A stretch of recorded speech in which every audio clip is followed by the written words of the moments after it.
chick had no bread. Do you know what she said? Let them eat cake. Who took the bomb? We're getting screwed, man. Every time we turn around, we're getting screwed. Oh, the revolution's going to be through podcasting for sure. That's the only way we talk. It's the little guys that take the brunt of everything. It's got to stop. Peasants, man. We're just peasants. Every one of us. You watch those old movies, you see the peasants in the background with the kings and queens walking around. We're those people. We're those people.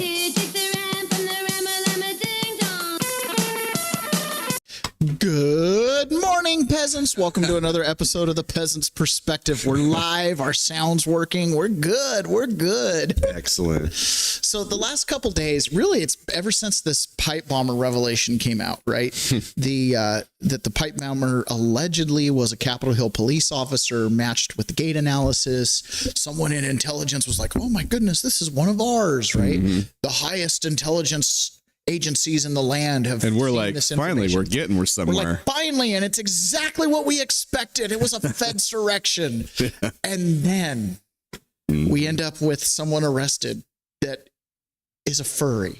Again, pipe bomber. This is from Brianna Morello. She reports for InfoWars as well as some other independent outlets. The suspect accused of placing pipe bombs outside the RNC and DNC headquarters was an avid fan of My Little Pony.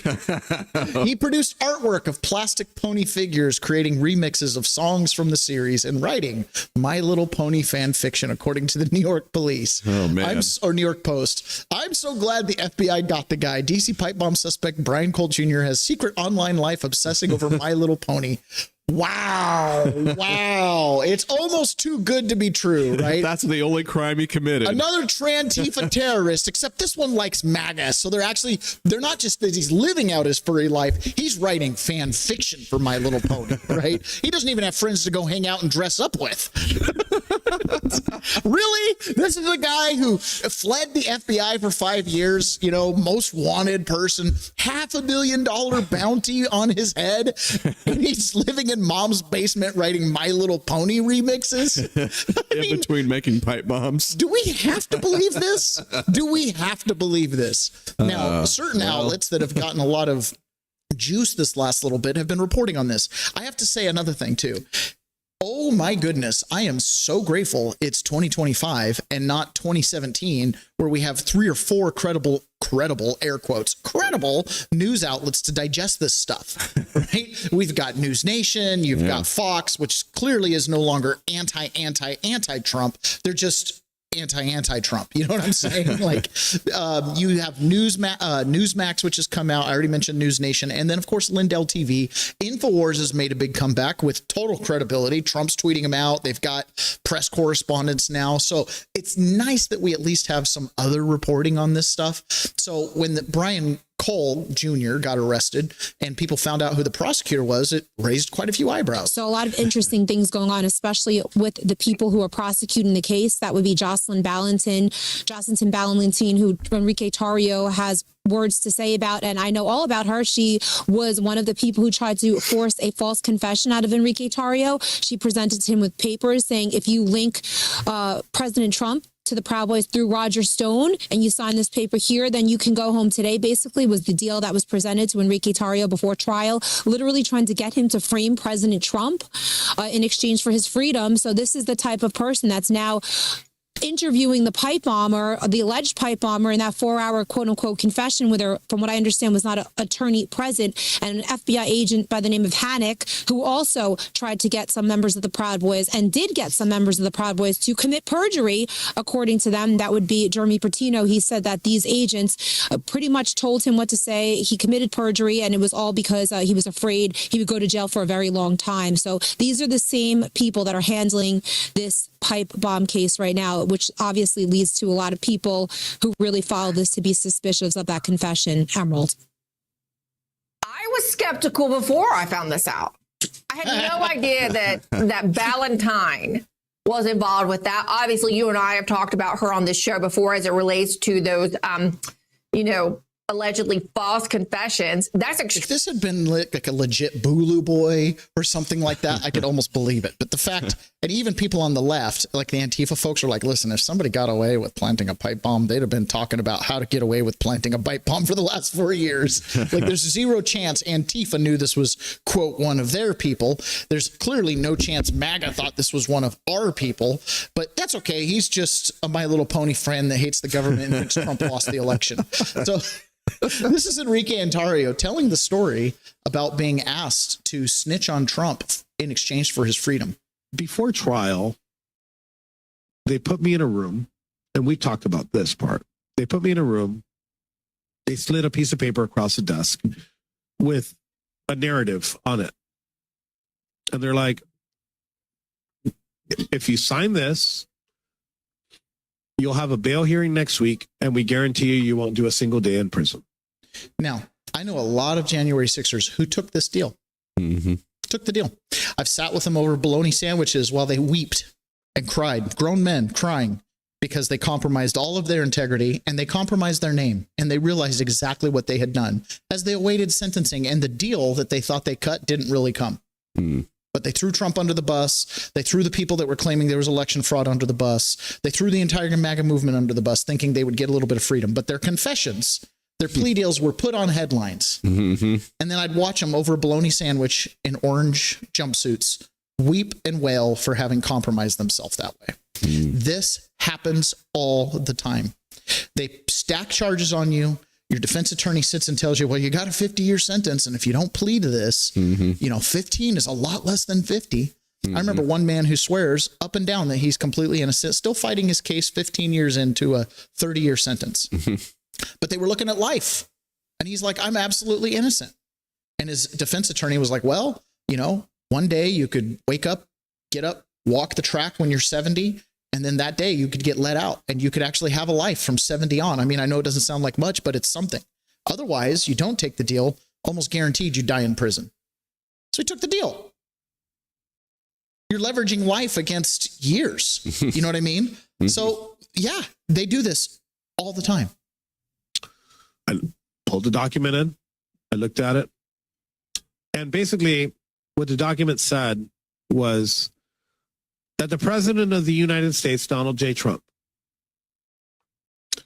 through the means of a third party, told me to storm the Capitol of the United States to stop the certification of the election. May I stop you just for 1 second? Who's sliding this paper, and who's asking you to sign it? Her name is Jocelyn Ballantyne, and she works for the Department of Justice. And she was the head of the Capitol Siege Division for the Department of Justice at the time. Sitting in the room, she's the one that offered it. I said no. And she told me to lie about the president in order to go home. And there is no doubt in my mind. There's no doubt. There's no doubt. Because at that time, Jack Smith hadn't been appointed yet. There's no doubt in my mind that one of the people that were working with Jack Smith to prosecute the president, because it was a January 6th case, she definitely worked with Jack Smith. There's no doubt in my mind that Jocelyn Ballantyne worked with Jack Smith to prosecute the president of the United States, right? Because there's no other person, right, that knows more about everything that happened at the Capitol than the head of the Capitol Siege Division at the DOJ. But I presume, you'll correct me if my assumption is wrong, had you signed that, they would have used that, Ballantyne would have used that to prosecute Trump. Well, she would have given it to Jack Smith at that point. Jack Smith, again, the timeline is that Jack Smith wasn't appointed until a couple months later. Actually, yeah, a couple months later. But I'm 100% sure she would have been the person working there with it. She was the one that gave the offer. So the person that was going to help Jack Smith put the president away, Jocelyn Ballantyne still works for the DOJ. I remember when I got my plea offer, and it was, it wasn't early in the deal, but it was after the first summer, and I saw it and it was like, 41 to 58 months. And I was like, no way. Like that's about where I ended reading. You know, that's like where I was like, I can't take this deal. I'll get a better deal. But it had, it had statements on there that just weren't true. Like, I chose to go to the Capitol and siege the Capitol. And, because of my role, I hereby, submit. It was like, I couldn't do it. Julie Kelly posted this regarding some of the docs in the Proud Boys case.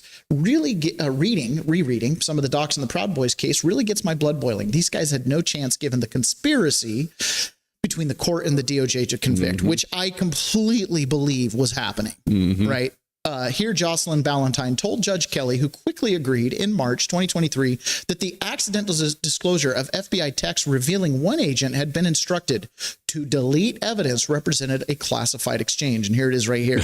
She goes, there is only one set of messages that I'm concerned, based on what I know, may implicate a classified equity. Well, you're putting these people on trial for life and limb. And there's a national security interest that outweighs the rights of the individual. Now think about that for just a second. Our founding fathers would have been absolutely disgusted by this concept because everything they tried to do was preserve the right of the individual against the masses.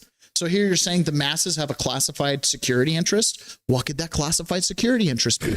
Well, turns out because they accidentally included the hidden folder that had these deleted messages, it was collusion and conspiracy against rights of American citizens.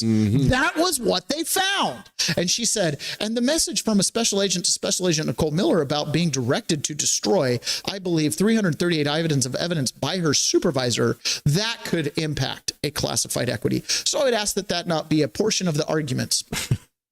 Everything else that Council 1 has raised to us does not. So, yeah, we gave them what we wanted them to use.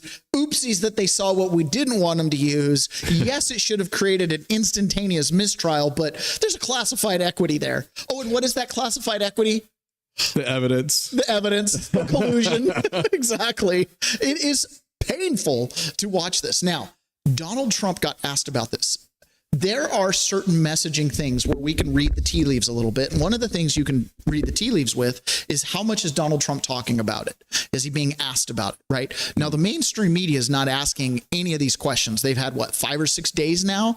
Well, finally, a Lindell TV reporter got a chance to ask Donald Trump specifically about this. And his answer to me raises some eyebrows. Entertained. I'm Kara from Lindell TV. Kara Cashno, but I'm not fake news, just so you know. And everybody's talking about the pipe bomber over the weekend, the suspect that was taken into custody. I reported on Biden's kangaroo court for 4 years, and this is an important question to me. Everyone knows that J6 was a Fed's direction to set you and your supporters up. So my question is, what's your gut instinct about the new pipe bomber suspect taken into custody? Does your instinct tell you that he acted alone? And also, Mr. President, how do you feel about the lead prosecutor on the pipe bomber case? Jocelyn Ballantyne is the same prosecutor that allegedly asked the J6er to lie to frame you for J6 when you did nothing wrong. What are your thoughts? Well, thank you. I really appreciate that question. It's sort of a statement, and I appreciate it very much. Jocelyn is being looked at. They all have to be looked at. What they're doing is so bad. This was a whole Democrat hoax. The whole thing was a Democrat hoax, and it's all being looked at. I appreciate that. But by who? But by who? It's all being looked at, but by who? You're destroying a man's life right now. Brian Cole Jr. is having his life destroyed. His family can't sleep. They are in upheaval. They are crying themselves to dehydration. Okay. But don't worry, we're looking at it. Who is looking at it? Who? Inspector generals, military intelligence, a different department at the DOJ that's clearly underfunded under Ed Martin that's being investigated by Todd Blanche's cronies. Who is looking at this? The Space Force. Oh, thank goodness. Who is looking at this? Sorry. Who's this highest intelligence in the land that Steve Baker took his information to that they said, this is one of ours? So why is this woman still working at the DOJ? I thought she would have been a day one fire. We know people got fired. There were FBI agents who took a knee over George Floyd that got fired and are suing the FBI for back pay and pensions and blah, blah, blah. They took a knee and got fired. But somehow in all of this, The guy who raided Mar-a-Lago and was in charge of that raid ended up being the private pilot for Kash Patel for 6 months. And you've got the lead capital investigator that prosecuted thousands of J6ers and oversaw the Fedsurrection trials is still involved as the lead prosecutor on the pipe bomb case. And I know where you're going with this. It feels like the apparatus that we're trying to dismantle is just continuing to operate. So have we done anything? I don't know. Like this is, I have not felt fear since I've been back. I felt fear this week. I'm like, these guys aren't done. They're still over there. They still have all the files. They haven't gotten rid of evidence. They haven't taken my name off the list. They're just in waiting. It honestly makes me feel like a lot of trepidation because I'm like, you know, I want to go to J6 for J6, right? I want to go to DC for J6. And everybody in my world's like, you really shouldn't go. That's dangerous. I'm like, why? I'm not wanted. I'm not going to do anything. I had the same attitude 5 years ago. Yeah. You know what I mean? And I'm like, what's going on? Who's looking into this? This is Viva Frei saying the DOJ has now put itself in a really rough position here. If what they're saying is true and no one believes it, it's a problem. If what they're saying, if they believe it, but it turns out not to be true, it's a problem. When you say, like, you know, maybe the Trump administration didn't know who this person was. Maybe Jeanine Pirro didn't know who this person was. They know now. And so if they don't do anything now, that's a problem. If they didn't know, that's a problem. If they did know, it's a problem. And some people are going to raise the argument. I got to say here, look at this photo here, this video that I've frozen with Dan Bongino, Kash Patel, and Jeanine Pirro here. I couldn't be more disgusted. Yeah. These are heroes. These are people that should be heroes. I couldn't be more disgusted. This was a circle jerk of a news conference. They provided no information. Congratulations, we got the pipe bomber. We had the information all along, but now we're on it. You know, we've got this guy, you know, no more threat. This was a viable pipe bomb. People could have been hurt. They emphasize that. Okay, but you got Jocelyn Ballantyne on it. Like, on its surface, it looks wrong. I can't believe that the My Little Pony fan is the guy that evaded the FBI for 5 years. So the next indictment should be some DOJ official for cover-up, or FBI, or CIA, or some agency. Somebody covered this up. Yeah. So, okay, this guy was directed to plant pipe bombs. Great. Put him in jail for 12 months. Don't go be a patsy anymore. That's wrong. It is against the law to be a patsy. Okay, I'm good with that. But what's coming next? You know, they need bulldogs who are going to go in there and really get that conviction. If you're getting that conviction through, I won't say Brady violation, it might not be the right term, but through violating the rules of procedure that, you know, result in hiding exculpatory evidence, that results in an injustice that requires a pardon. If that's the type of bulldog prosecutor you need, you're screwing justice as well. And so there's no good reason for why this woman still had a job, how she ended up on this case. If they didn't know, it's a problem. If they did know, it's a problem. And going back to, you know, we're expected to believe that this autistic 30-year-old borderline semi-nonverbal with exceptionally short legs, who according to friends and family would never have done this, was a DoorDash driver. We don't know when, but I think that's going to come back to bite some butts at the end of this.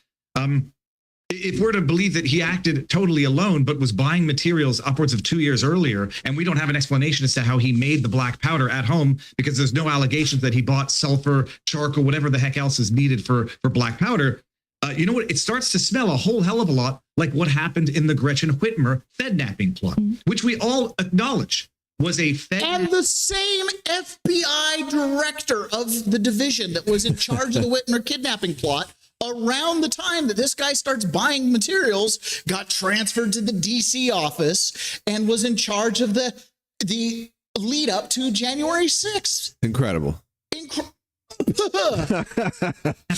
Entrapment, at least for two of the defendants, where they find people who are mentally vulnerable.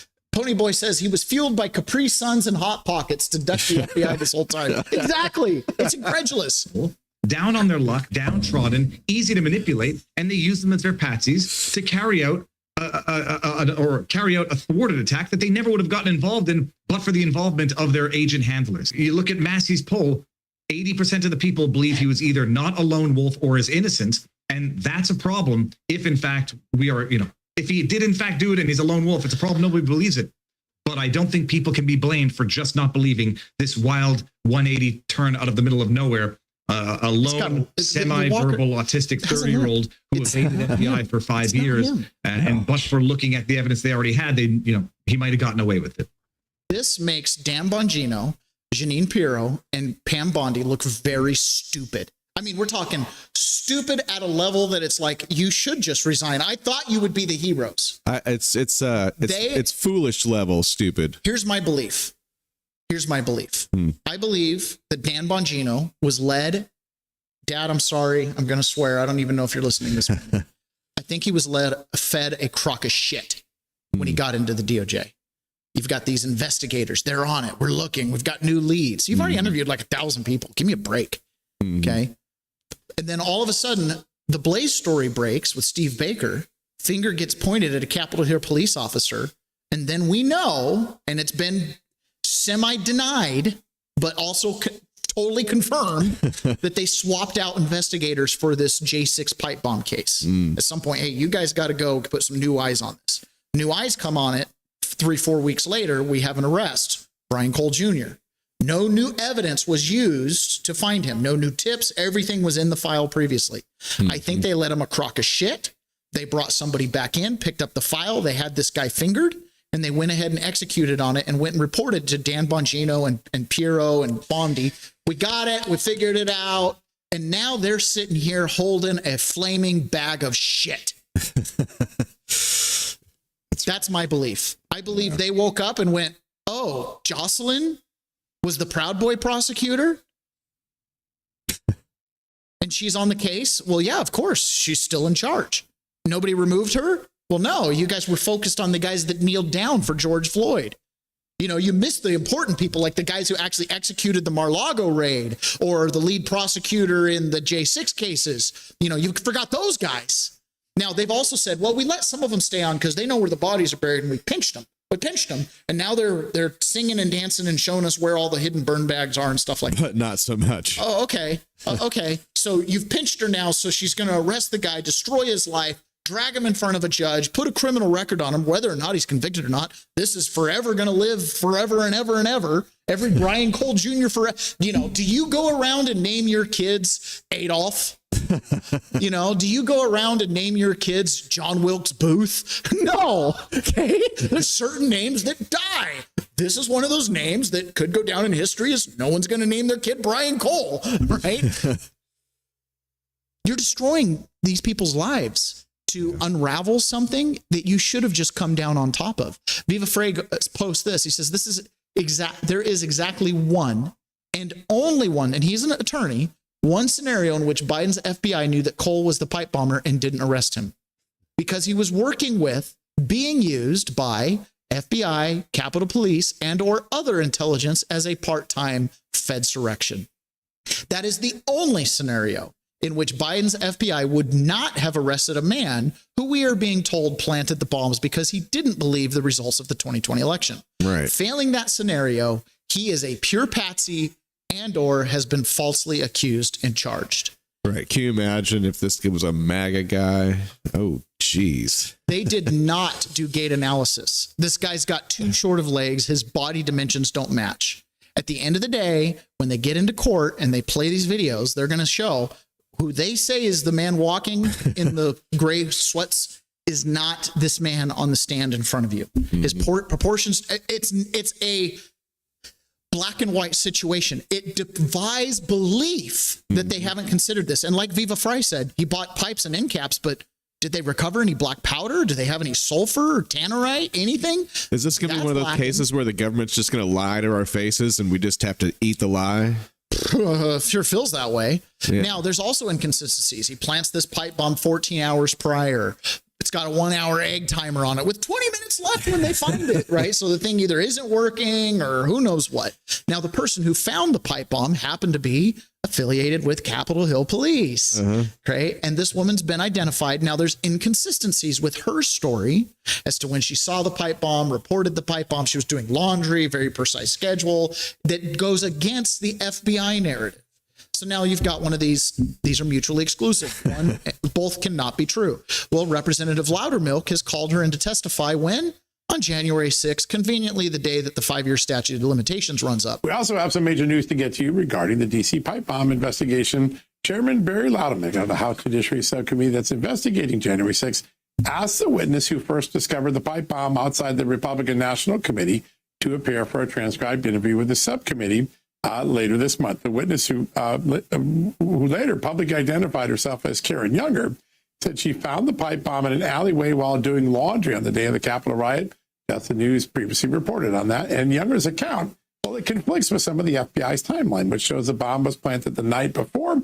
Despite alerting law enforcement to the bomb, the FBI also did not interview Younger until 5 days after the incident. Now, that's the old FBI, the Chris Wray FBI. Oh, yeah. That's the old FBI, the one that didn't hire corrupt prosecutors or investigators. That's the old FBI. Right. FBI. But we're going to be covering that. The Congress has wanted to talk to this woman for some time. They're escalating the pressure. We're going to keep you up to speed on that. Now, we also have some major news to get. Not a lot of faith in that. Now, Julie Kelly's working theory of the case was the pipe bomb was planted on January 6th in the morning, not on January 5th, and that the January 5th thing was kind of a ruse, that whoever that is walking in the backpack, we don't actually have the image of that person planting the pipe bomb. Okay. Suspicious at best. Now, yeah, I mean, it doesn't look like the guy was out for exercise. No, clearly not. Clearly not. You know what's going to be funny? Well, he's a DoorDash driver. And people are like, has anybody grabbed the DoorDash receipts? Right. Because during this time, the only time he ever went down to D.C. was for DoorDash. And it's not that late at night, 7, 8 p.m. So it's very reasonable. He made a delivery DoorDash. I mean, how great of an alibi would that be? A Ring doorbell camera of him being like, here you go. Right. Here's My Little Pony script to go with it. Would you mind reviewing it for me? Hold on. But wait, what if he turns around and he's walking away and he's got a big pipe bomb sticking out of his back pocket? Guilty as charged. It defies belief. Now, when you have a corrupt bureaucrat or you have a corrupt officer of the law, someone who's taken an oath, who do you turn them into? Ron, do you know the process? If you have suspicions, something's a little shady, do you know who takes care of it? Who polices the police? Well, I'm going to talk to my bishop. I talk to my priest. Who polices the police? Inside the government. FBI? No. Every branch of government has what's called the Inspector General. Okay. These are the police of the police, the IG, right? In Law and Order, they call it internal affairs. So you got an internal affairs investigation. Those are the cops investigating the cops. Okay. So every department has an IG. This is where we get things like the Horowitz report, and we get the Durham served as a special prosecutor, but you have internal investigators that are supposed to go after corrupt cops and look for things like violation of civil rights and stuff like that. And throughout the government, there's between like 40 to 80 of these IGs, and they play musical chairs. They go from one department to another. And Laura Logan had on Dr. Timothy Schindler, who's like got multiple PhDs, and he represents government whistleblowers as well as private citizens like myself who make claims against the government that should be investigated. And he represents somewhere between 700-800 of these people. And he has figured out exactly how the deep state runs its continuity scheme, how it self-enforces, how we end up with Valentine never ever being critically looked at. It's because of the IGs. So this is a snippet from this podcast where they talk about this is the deep state. This is what has to be dismantled in order to fix government corruption. You have to fix the investigators of the corruption. So when people talk about the deep state, in a sense, this is the command and control of a major part of the deep state. No, it is the command and control of the deep state. Congress said, we want comprehensive oversight on both operations in Afghanistan and Iraq. And we want a plan for oversight. And we're going to delegate this directly to the chair of the SIGI. I see. So you really worked for the chair of the SIGI. Well, this is the interesting council, just so you know, because he's going to say this. It's the Council of the Inspector Generals on Integrity and Efficiency. So it's called SIGI. It's the board of all the inspector generals that collaborate together. He worked for the chair of the SIGI. Well, this is the interesting piece. He, in turn, delegates it down to the IG at the DOD. Yeah. And I'm working for him. Yeah. So you're working directly for the Inspector General at DOD. But for the SIGI, actually. But in effect, You bet. you really were working for the SIGI. You bet. And who at the SIGI? Michael E. Horowitz. Oh, Wow. Come on. Horowitz? Yes. One of the worst. Yes. One of the absolute worst. Horowitz of Russia collusion fame, Yes. who now is not out of the government, who now is at the Federal Reserve. Right. Waiting, ready to come back. Right. I'm glad he's there looking into Lisa Cook's fraudulent mortgages.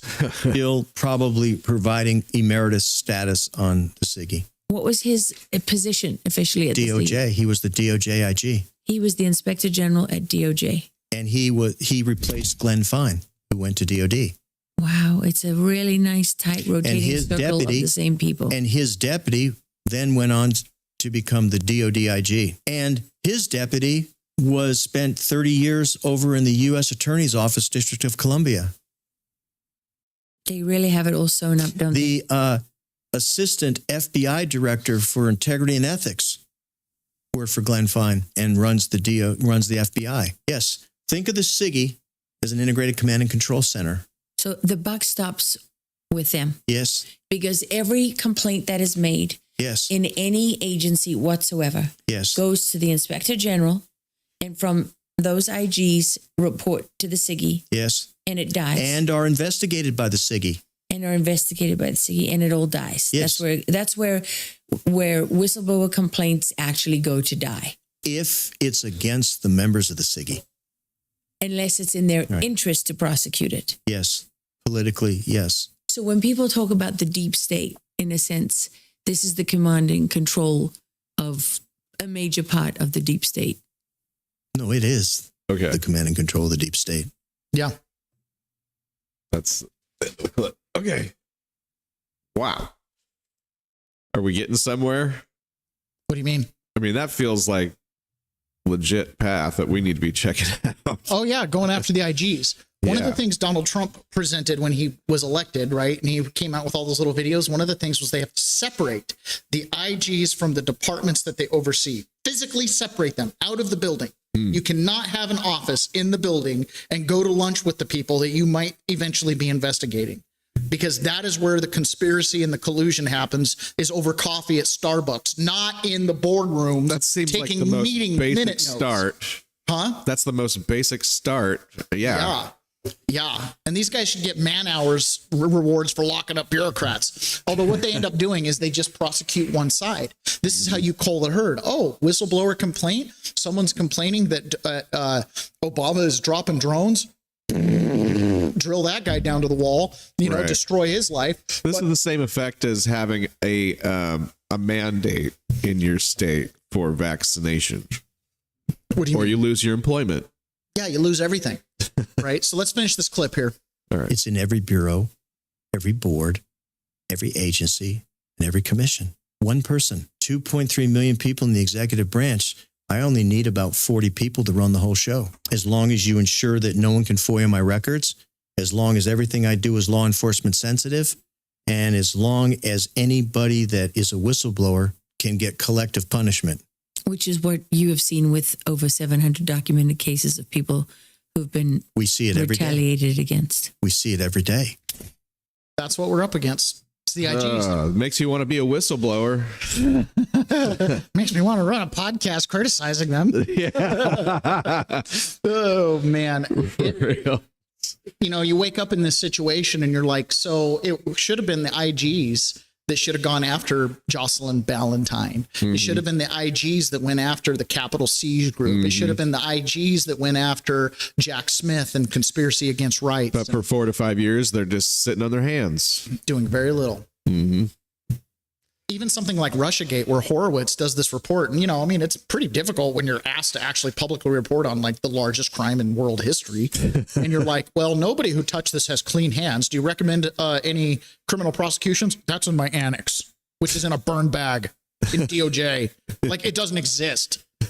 We reference the annex. We tell you that's where the criminal referrals are, but then we put it in a burn bag and deleted the only digital copy. Like, they did that. They did that. That happened. That actually happened. Okay.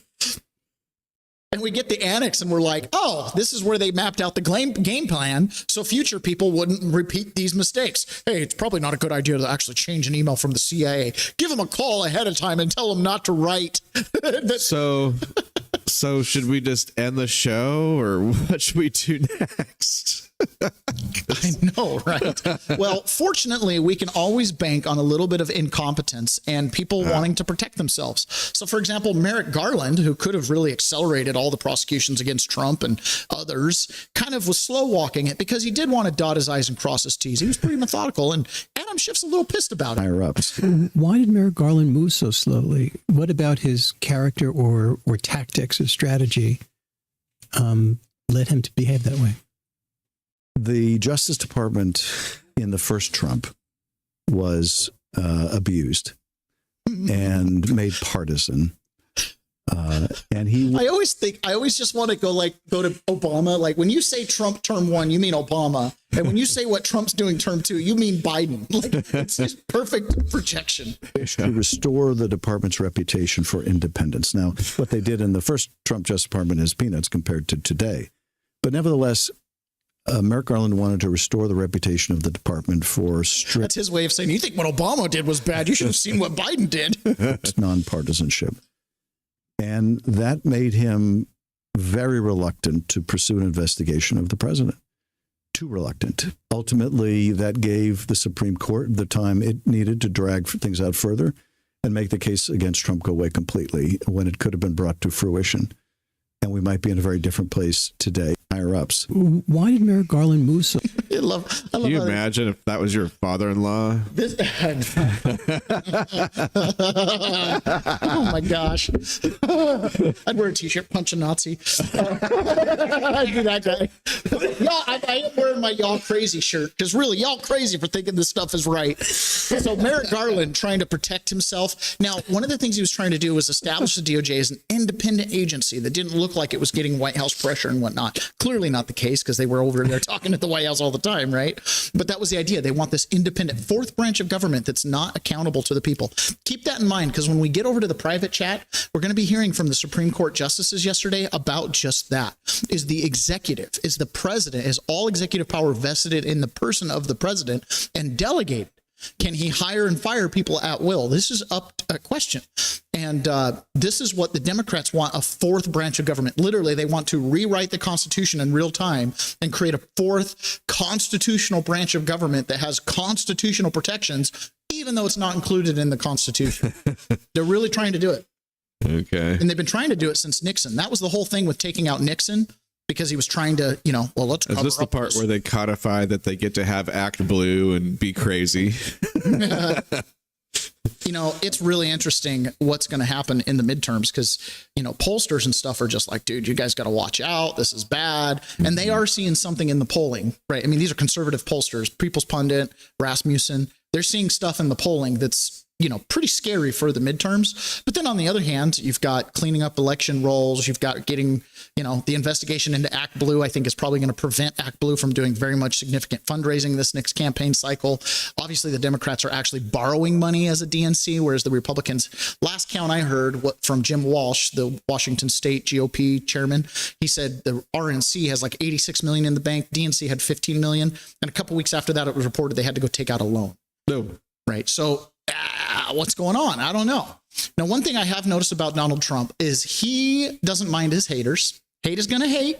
Adam Schiff's going to be Adam Schiff and Biden's going to be Biden. And it's not a big deal. If you're on the left and you throw shade at Trump, he'll throw a little shade back. But, it's fair. But if you're a Trump loyalist, if you're a Trump ally and you turn on Trump, he eviscerates you. That's what he's doing to Marjorie Taylor Greene. Trader Greene.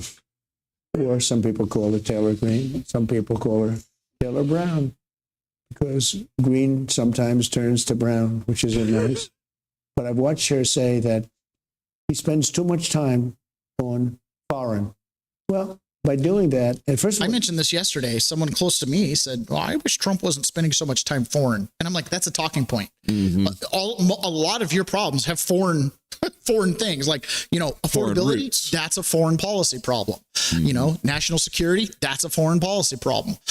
The military being used, your blood and treasure being spent overseas, that's a foreign policy problem. Free speech being eroded, most of that starts overseas, right? So yeah, you got to go fix some overseas problems before you can address some of the domestic stuff. Doesn't take a lot of time. And there's definitely no allegation that he hasn't been addressing some domestic things. I made one trip. I brought back trillions of dollars on that one trip. I stopped in Japan. I stopped in South Korea. I met with President Xi and ended. You went to the Middle East. I was on that trip with you. Went to the Middle East. I brought back $3 trillion from the Middle East. I sold many Boeing airplanes on that trip, like 300. When I go on a trip, I only have one place in mind. It's the United States. So when, people with low IQs like Marjorie Taylor Greene, she's a low IQ person. When she says it's too, but she was a loyal person until I wasn't able to answer her phone calls because I'm just too busy to answer people's phone calls. You can't call me 3 times a day. And it's just, not appropriate when I have, over 200 congressmen, 53 senators, 212 countries. All of these people are calling, and a family. Actually, the family suffers. It's harder for me to call back the family. But when you think of what I've done, remember rare earths and the problem with magnets and all of these things that was going to shut down the whole world. I worked it out with President Xi. We have a good relationship. I worked it out with President Xi. So very favorable to the United States. Does come back to the economy in the U.S., right? You made a statement, though, that I devote too much time to outside of the United States. I've made a fortune for the United States by focusing. And to on be things clear, that's outside. not my statement. That's just what some of your supporters and some others have said. Well, then, I can't imagine their supporters because I made a fortune and spent very little time. All of my time is spent here. Most of my time is spent here. Yeah. I think it's a bogus allegation. Now, Marjorie Taylor Greene is a powerhouse of a politician, and she's a populist if there ever was one. And she's from a rural county in Georgia. There's a speech where she goes into one of the rural. I'm pretty sure it's one of the counties that she's a representative over, and there's 38,000 people in the whole county, and some big private equity firm came in there and did some big nasty thing and polluted and took jobs and blah blah blah. And she's at a town hall meeting just ripping these people apart. I love it. I'm like, more of that. You got my vote, right? But again, politics is politics. You got to deal with what you got to deal with. You can't go target one private equity firm. You got to target them all, right? So Trump is focused on targeting them all by cutting out their funding, by taking away their tax advantages, et cetera, while at the same time balancing the equities, because private equity does move capital. And sometimes when you need a business idea, you need capital, right? So it's balancing that. You can't just strike it all out and then make the buses free. You got to somehow keep them and make the buses free. You got to do them both. Now, Ilhan Omar up in Minnesota is the hole is getting deeper and deeper and deeper. We'll see if anything happens.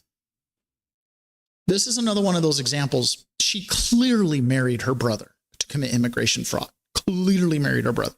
Her father didn't qualify for them to come over. Like, the things that she did are bad, right? Talk about take advantage of the loopholes in the system. Yeah. And no checks. Bad. And now she's an elected representative. We know for a fact from undercover footage that she had Somalis gathering ballots and paying $200 a ballot. In my opinion, the Somalis bought a seat. Okay. Now, turns out a lot of these people that donated to her campaign and supported her, they've been indicted. They're in trouble. Well, now investigators are tracking the web of fraud to other Minnesota Democrats, such as Congresswoman Ilhan Omar. Many of the suspects linked to the scheme live in her district, including a restaurant owner who hosted events for her. He has since been convicted of stealing $12 million in COVID funds. Well, now investigators are tracking the web of fraud to other $1 million, and a lot of it ties right back to her campaign coffers. Now, she came into office, it was 8 years ago.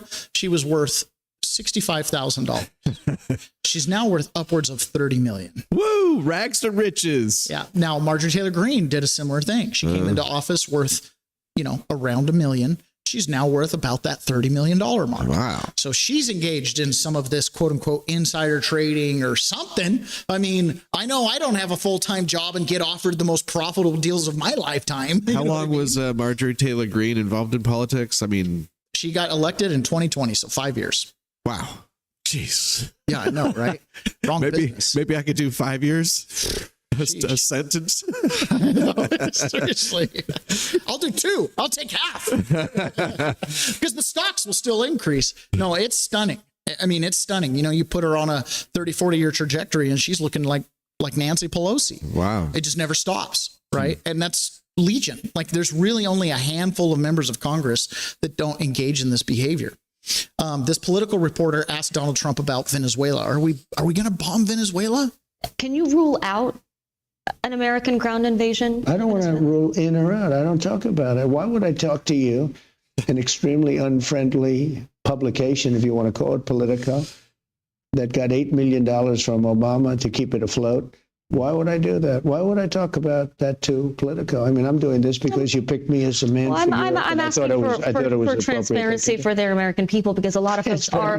Well, people are wondering I am what the is most transparent politician maybe in the world. A lot of folks are wondering what our goals are. Sure, but I don't want to talk to you about military strategy. Well, may I ask then, can you rule out Carlitos, I hope you an have American fun in ground Puerto invasion? Rico. Good luck on that trip. Kerlimpa, I know who that is. I believe MTG inherited her father's construction company. Yes, she did. She took over her father's construction company. And I think it provides relevant experience. Like, I don't want to degrade anybody in the trades or in construction. It's an honorable profession. You have to make something to get paid, you know? Yeah. I think it's pretty funny how somebody like Marjorie Taylor Greene could go from just like, you know, here to zero in Trump's world, like in, 2 minutes. Scott Adams talks about this. Trump, this is part of his persona, right? When you're on his side and you're praiseworthy, he gives you the highest maximum possible reward. Endorsements, praise, shout outs, whatever. Even if you've been a previous enemy, but when you turn on him, he goes max punishment, the max. So that makes the cost, it's not like you can speak against him, steal a little political capital, and you know what I mean? Like, no, he'll come out hard and make you really spend your political capital. He ran Marjorie Taylor Greene out of office. He is the currency. He is the currency, right? He ran Tom Tillis out of office. Like, they have no viable reelection opportunity in their districts and in Tillis' state, in his state, without a Trump endorsement, or at least without a Trump unendorsement, right? That is a huge deal. Now, RFK told us something yesterday that many of us have always known. Pray the Rosary Daily says, why do reporters become combative with Trump? Because they're trying to make a name for themselves. It's that simple. It's that simple. Robert Kennedy Jr. here said something that we've all kind of known. For those of us that are health conscious parents, did you know breastfeeding is better than formula?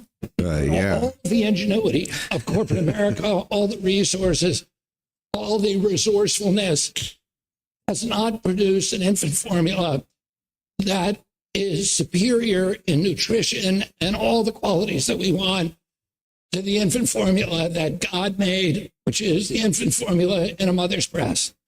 We at HHS are encouraging mothers to breastfeed as long as possible, because there is no better food for your brain, for your gut microbiome, for your physical growth, for your emotional growth, than what's in God-given breast milk. Now, do you know how significant of a statement this is? Seems obvious to us, right? Yeah. Seems obvious. Did you know that the poor in America breastfeed less than the wealthy? Like by like a 70-80% margin. Really? The official position of the CDC and the FDA was breast milk, or a formula, is as healthy or more healthy than breast milk. In fact, the official policy of the United States around the world is we have sanctioned and we have economically punished countries who have encouraged mothers to do breast milk. There's a big famous story of this down in South America. I want to say it was like Colombia. They tried to encourage nursing mothers to breastfeed. It was healthier. And the United States came in and sanctioned them and made them change it to say that formula was good. Why? Because the formula manufacturers are American-based. Well, of course. I'm being Otherwise, serious this whole thing sounds so stupid. I'm being serious about this. Trump's first term, the modus operandi was the business of America is business, right? And that's still Trump's modus operandi. But the Maha movement has come in and said, yeah, unless the business of America is killing people, right, or making them unhealthy. This is a huge shift. Like this will be fought by lobby firms because formula, it's like cigarettes. It's like so many things. You need it, right? Yeah. It's like diapers. It's like when you got kids, you got 3-4 years, you're buying diapers. Yep. Right. If you've got kids, you've got 3 or 4 years, you're buying formula. You're a steady client. Yep. So that has been the business. So this is a big deal that they're saying this. Like, man, if at all possible, breastfeed, breast milk is the way to go. If you have to use formula, that you have to, but that's a have to. There have been campaigns, there have been laws at the local level passed about mothers breastfeeding in public places to discourage it. No. All of this paid for by the lobbying companies for formula. I'm being very real. Oh, I believe you 100%. And the whole change in this goes right along with insurance paying for it, right? Like circumcision being paid for by insurance. All of a sudden, America circumcises its kids. We're the only country in the world that does that. You know, us and Israel are the only country, and they don't even do it the same way our surgeons do it. Like we get like these full-on circumcisions. They get these little nippy nips. Okay, it's like totally different. Okay, why? Because insurance was paying for it. There's no real medical reason. Why do we give every newborn a vitamin or a hepatitis B inoculation? Why? Because it's good for money. It's not because they need it. Why do we give every kid insurance or formula at the hospital? Because it gets paid for by Medicaid, CHIP, and SNAP, all these different things. It's subsidized. That's so sickening. But you know what's not subsidized? Mother's milk.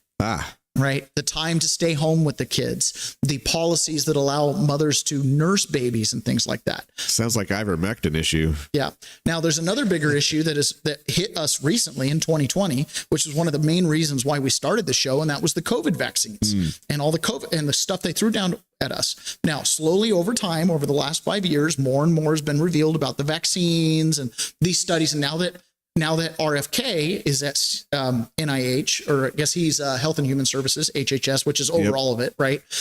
They have uncovered these studies that were done in the lead up to these mandates. And guess what? They knew that the MMR vaccines caused myocarditis in youth. They knew it caused instant death.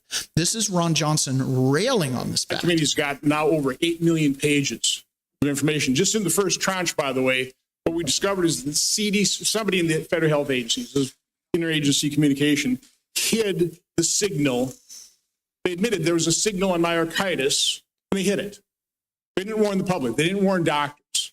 So that's just one instance of corruption and lies told by the CDC. We've got a lot of others we'll be rolling out. Okay, so we held our first hearing in permanent subcommittee investigation on that hiding of the signal of myocarditis. We've heard a lot of studies, okay? As I've looked into science, it's been thoroughly corrupted. Here's data, and I'd like to enter this sheet into the record. I've been publishing this chart for, since really early 2021, when I'm on, for example, talk radio shows, and they talk about this, they get deplatformed, or they were, because of all the censorship in the Biden administration. Here's the facts.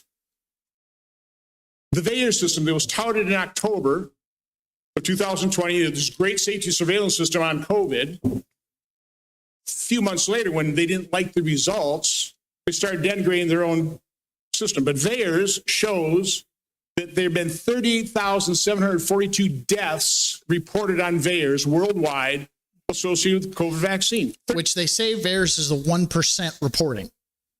Okay, when there's something that happens with this, only 1% of cases actually make it to reporting because it's voluntary reporting. So 38,000 times 10, right, or times 100 could be 3.8 million deaths, which is about where the numbers are that we think happened in the United States. 8,742. 9,252 of those deaths occurred on the day of vaccination within 1 or 2 days. Oh. Yeah. So, and they hid that from us. They hid that from us.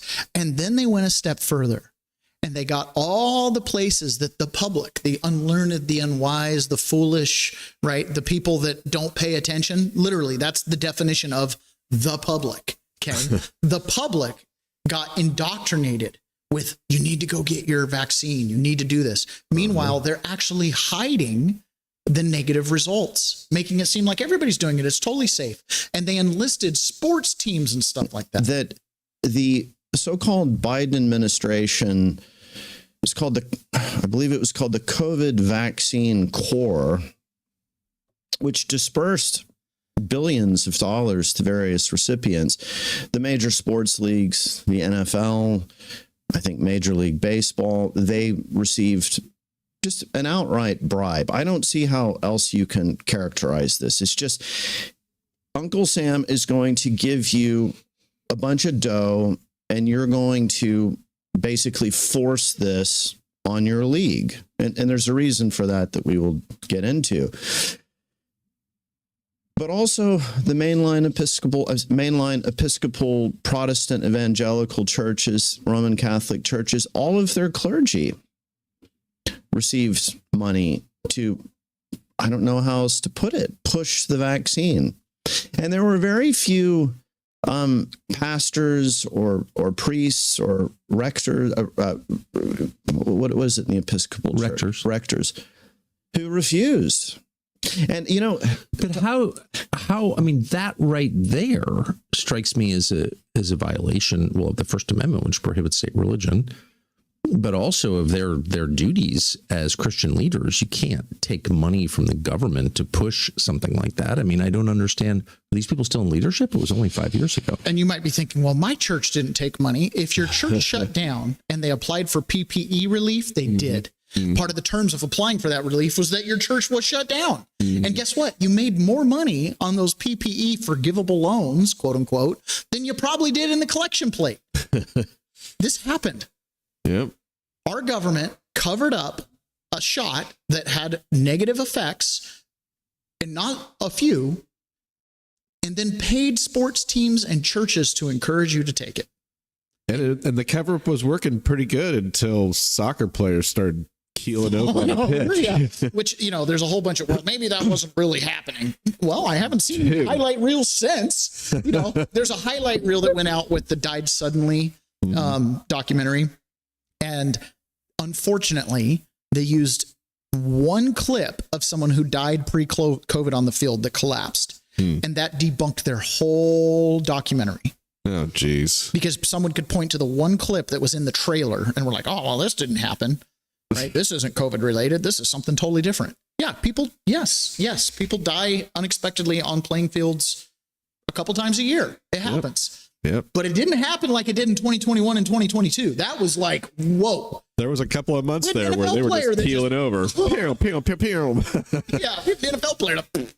In fact, the clip of the comedian that was like, oh, these people think the vaccine is like the mark of the beast. Yeah. And then she fell over. Yeah, she's like, God will strike me down. And they all thought, everybody in the audience thought it was part of the bit. Because it was so scripted. Yeah. But it happened. She had an aneurysm right there on stage. Which, by the way, was listed as one of the potential results, right? One of the things I love about the Trump administration is he's willing to say whatever he has to say, right? He's just going to say it. I don't like Marjorie Taylor Greene. Some call her Marjorie Taylor Brown because, grass turns brown when it dies or whatever, right? Rosie O'Donnell's fat.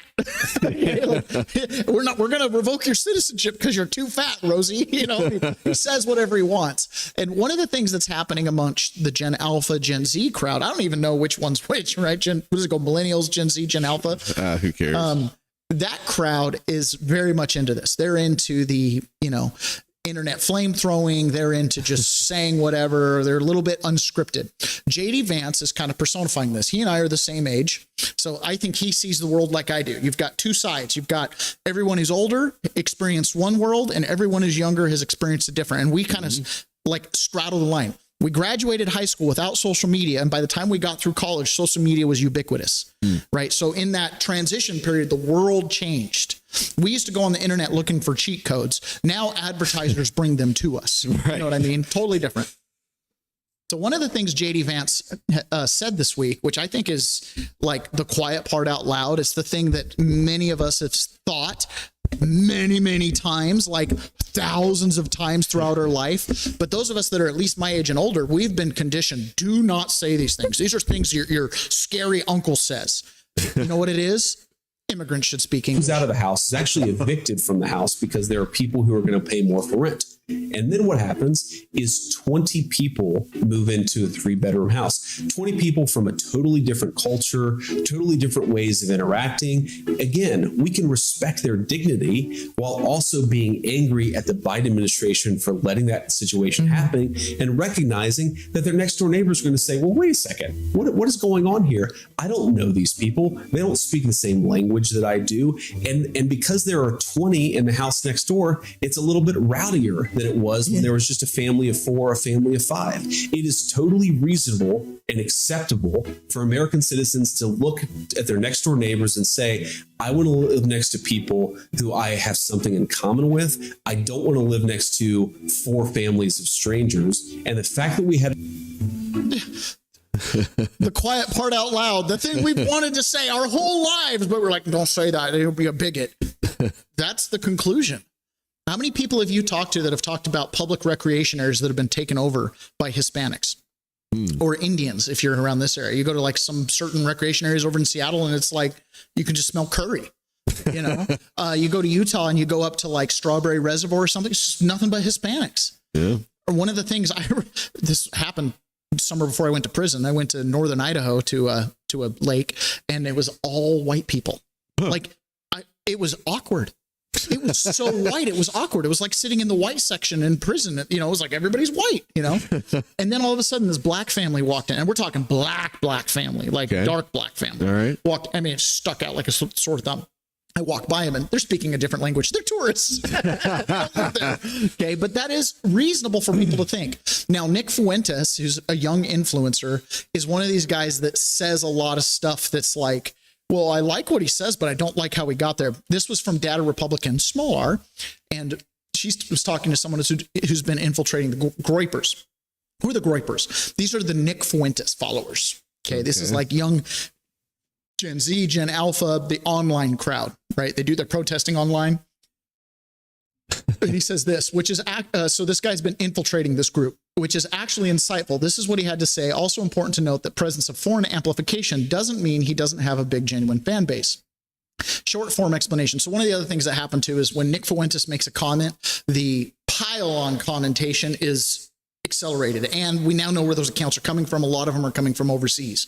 So either he or somebody that supports him is paying for overseas accounts to amplify his posts and make his stuff get traction.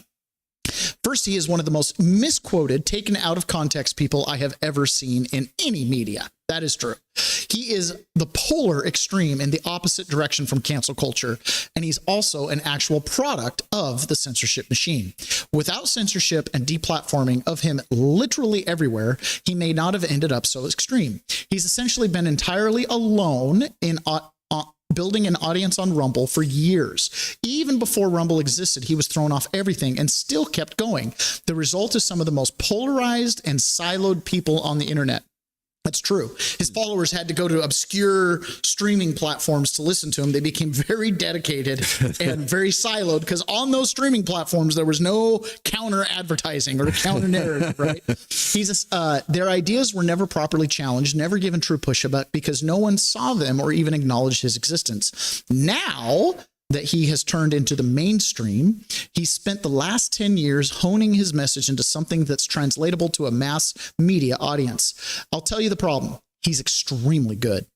His points are actually true, like not wanting to live next to 20 foreigners who don't speak your language. The problem is he arrives at them. The problem is he arrives at them are rooted in the wrong, it's a bad sentence, in the wrong direction. That is where you actually see the anti-Semitism.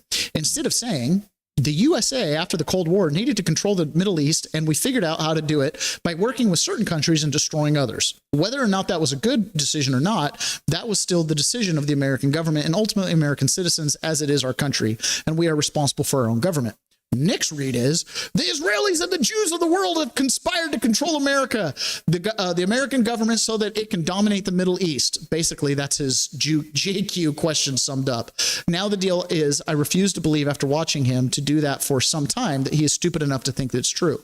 He doesn't care which side wins so long as it leads to the ultimate goal, which is a rise of a Caesar-type figure. That is something that Nick Fuentes, when you listen to him, And unfortunately, I've listened to him more in the last couple months than I'd like. He does constantly allude to a strong man. He'll even say, when I am in charge, like he's kind of like on the rise. It's kind of trippy. Donald Trump continues this theme of saying the quiet thing out loud, the thing nobody wants to admit. And one of those things is Europe is destroying itself. Some leaders in Europe are a little freaked out by what your posture is, and European. No, they should be freaked out by what they're doing to their countries. They're destroying their countries. Well, European Council and President. they're people I like. Look, they're people I like. I get along with them. You know that. But they can't let this happen. And it gets to a point where you can't really correct it. There'll be a point, and it's very close to that point. And what will that mean? It will mean that they're no longer going to be strong nations. Does that mean they won't be allies Or anymore? they'll be, well, it depends, it depends. They'll change their ideology, obviously, because the people coming in have a totally different ideology. But it's going to make them much weaker. They'll be much weaker, and they'll be much different. And what will that mean for our relationship look at your with mayor them? of London. He's a disaster. He's got a totally different ideology of what he's supposed to have. And he gets elected because so many people have come in and they vote for him now because, it's like, it's one of those things. But I hate what's happened to London, and I hate what's happened to Paris. I hate when I see it. Sir, why wouldn't you hate it? I remember during the 2024 campaign when they're they're eating the pets, the dogs, the cats in Springfield, Ohio. And a lot of Americans are like, oh, look how bigoted he is, pointing out that these immigrants are eating cats. They're not eating pets. And then people are like, where's Springfield, Ohio? Oh, it's a little town of like 20,000 people. Okay. And how many immigrants do they have? 40,000. Oh, okay. Oh, that seems like a lot. Yeah. And they've taken over the public parks. Yeah. The geese population has declined dramatically. You know what I mean? It's like, okay, but they're not eating the pets. No. But there's 40,000 people in a town of 20,000. Yeah, well, what's your problem? You know what I mean? It's like, listen, man, the problem was the 40,000 people. You know what I mean? And they didn't learn to drive on the right side of the road, stop at the stop signs, and not defraud the American government. Okay? Perfect. Those pets and dogs are private property. They belong to somebody. So another thing that happened was Alina Abba officially stepped down as the interim attorney for New Jersey. This stems from the blue slip problem, where the Senate won't confirm 8 of Trump's nominees in these quote unquote blue districts. And these judges are forming what amounts to nothing less than a judicial cartel to keep Trump's prosecutors from practicing law in these districts. This is the blue states. The blue states are unable to get a prosecutor that's even remotely not just loyal to Trump, but loyal to the American people. Fox News Alert now, Sander. Interim U.S. Attorney for the state of New Jersey, Alina Habba, has resigned. Attorney General Pam Bondi says that she has accepted Habba's resignation after the Third Circuit Court's decision disqualifying Habba from serving, a decision that Bondi says is flawed. Habba will continue to work at the DOJ as a senior advisor, and adds in a social media post of her own. She said this, quote, while I was focused on delivering real results, judges in my state took advantage of a flawed blue slip tradition and became weapons for the politicized left. For months, these judges stopped conducting trials and entering sentences, leaving violent criminals on the streets. They joined New Jersey senators who care more about fighting President Trump than the well-being of residents which they serve. So the Garden State will say goodbye to Alina Habba, but she will be at the DOJ here in D.C., I would assume. I hope she goes on to Ed Martin's working weaponization group, which is underfunded and understaffed. So they're uncovering all this stuff, but they literally can't do anything about it. Now, this is a sheriff out of North Carolina, but this is the mentality that these judges and prosecutors carry that is extremely damaging to we the people. He's talking about the people who've assassinated and how they're not really to blame. It's the judges who let out the people who made these killings. He's specifically talking about the Ukrainian immigrant that was killed by the black guy who'd been let out of prison like 20 times, right?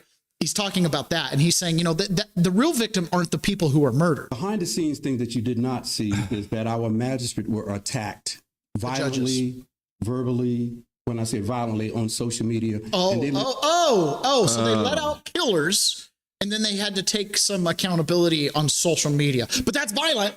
The social media posts against these judges are violent. Being feared for many days. And we took additional measures to protect them because of the violent nature of social media and parts of other media, and also just the violence that they receive just personally. And so they live in fear now. And I have to say that because for an entire day, we had to talk to the magistrates on how to live safely, how to travel safely. And in the middle of all of that, they were concerned after the shooting of Charlie Kirk, because they said to me, well, what if they shoot me because of this? And so they're going to be more cautious and reluctant to allow people to be released. And we know that the law has now provided other guidelines for certain people not to be released. So it will increase. They had to change the laws. And we covered this a couple of weeks ago where they're like, we don't know where we're going to house all the criminals because we can't just let them out on the street. So, but the judges are going to be more conscientious about letting criminals out. Dude, the internal logic of how the system works is so broken. You know, this sheriff's like overly concerned about the safety of the magistrates. Look, I get it. But listen, you sleep in the bed you made. You know, like you're a judge. You're Are we supposed to put the bad guys away. You're not supposed to protect the victims. Or you know what I mean? Like the dude stabbed someone in the neck, but online is so violent. How do you think that the girl bleeding out on the bus felt? Right. You know, that was very violent. I hope the magistrates don't take any heat over this. It's just unreal, man. Yeah. Harmeet Dillon, in talking about Alina Habba, is like, hey, this is a huge problem. And it's not just her, it's the other ones as well. Have you got a quick comment on Alina Habba stepping down today? Yes, I do. I saw her last night. She was in good spirits as a great public servant, and she has really been the tip of the spear here. She was unfairly, I think, by the district court judges and by the blue slip process, denied the right of the president to pick who he wants to be the U.S. attorney for the 4 years. She's in the same boat as my good friend Bill Asaley in California, my good friend Sigal Chadha in Nevada, and other friends of mine. I think there are 8 in the United States, Julianne Murray in Delaware and others. These patriots all stepped down from or stepped away from their private practices of law to serve their country. They weren't allowed to do that. I mean, now some of them are in an interim basis. Some of those cases have not gone all the way up to the courts of appeals, and they're being litigated. So some of those people are still in their positions. But Alina is pivoting. She could have just walked away from it and gone back to her beautiful lifestyle and her family. And instead, she's continuing to serve the DOJ as a senior advisor to the Attorney General on criminal justice matters. And it's really magnanimous of her to do that. And I really applaud her and appreciate her patriotism for stepping up and really taking it on the chin for all of us. And people don't realize how disruptive it is to step down from your work that you created and then, get abused in the press and get smeared by judges. It's so unfair. It's ridiculous. And so, I salute her, and everyone should give her a hug if they see her. You'd think these judges would understand how violent the comments online can be. That's crazy to me. Oh, yeah. I mean, I feel like a mercenary. I know. I'm coming for you. Just kidding. Don't take that out of context. I'm highly sensitive of my words coming back to haunt me later. Right.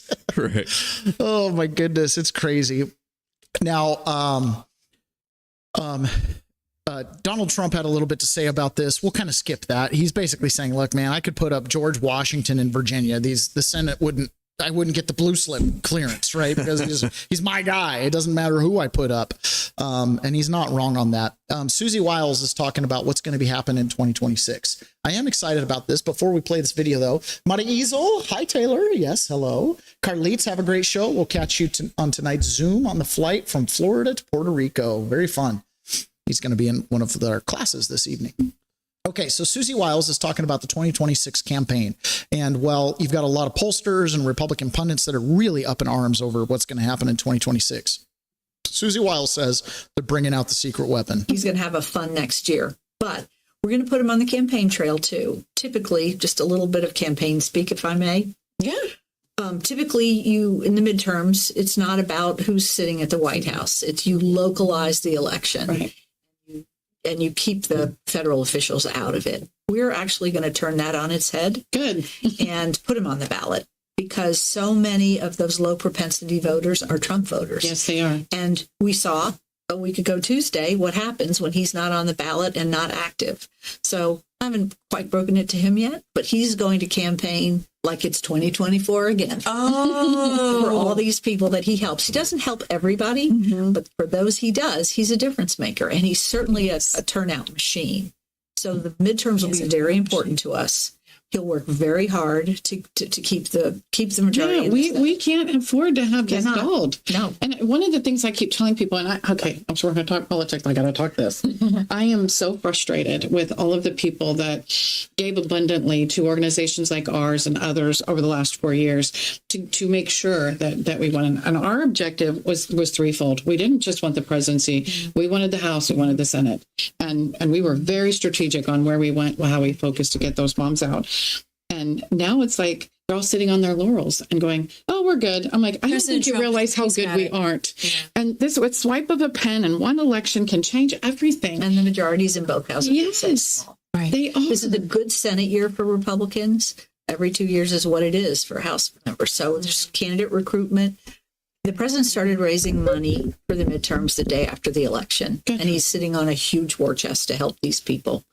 And he'll use it, and he'll use himself, and he'll use his money that he's raised, probably his money too, and nobody can outwork him. So there's every reason to be confident, but we have to actually get it done. Yeah, it's gonna everything. Have a fun the election, year. the midterms is everything. Election rolls, Dominion machines, paper voting. If you can deal with the mail-in ballots, man, I mean, but the machines are the big one. And then get out to vote. I would love to see Trump come to like our neck of the woods. Like, I really believe there's districts like ours. I think ours is Washington 6 that you could flip. Like, you know, the dominance isn't as strong as people would think. There's a low turnout for Republicans because we think we're beat. But you hold a rally in this district, you know, you hold a rally here in Bremerton or something like that, you'll fill a stadium or a ballpark or whatever it is, but you'll get so much excitement. I could easily see if you went into a blue county and that was, you know, a little bit on the margin, that's always been blue and hasn't been responsibly challenged. I think you could flip a county because I think the locals could drive to a big rally like that and then from a big rally like that. So it'll be really interesting to see how he does that. I think these guys are smart enough to pull it off. I do. And I think if Trump pulls his cards right, he could. Susie Wiles, she's been concerning for many because she's kind of blocked a lot of the more populist kind of things. She sits that elite politician line. You know, she's about winning campaigns. She's not necessarily about policy. At least that's the way I've observed it. But she seems to be pretty good. Okay, guys, it's time for us to jump over onto our private subscription only side where we're going to be talking to the unoffendables. And we're going to go on a little legal journey. We're going to be hearing from oral arguments from the Supreme Court. Now, these are fascinating. We're fortunate to be able to have these recordings. And we get to really see into the mindset of our Supreme Court justices and exactly how they think. And then we're going to finish it off with Anton Scalia when he was testifying in the Senate. Or I guess could have been House. Doesn't matter. It's Anton Scalia talking about what it is judges actually judge. So we'll be jumping over into subscription only. Please don't forget to visit leftbehindandwithout.org. They're in the middle of their gift drive for all the kids with incarcerated parents. Please consider going to the website and making a donation. Every little bit counts, especially around Christmas time. You know, some of these kids are asking for $15, $20 presents, and, you know, you can make a difference. So please visit leftbehindandwithout.org. All right, guys, we'll see you over in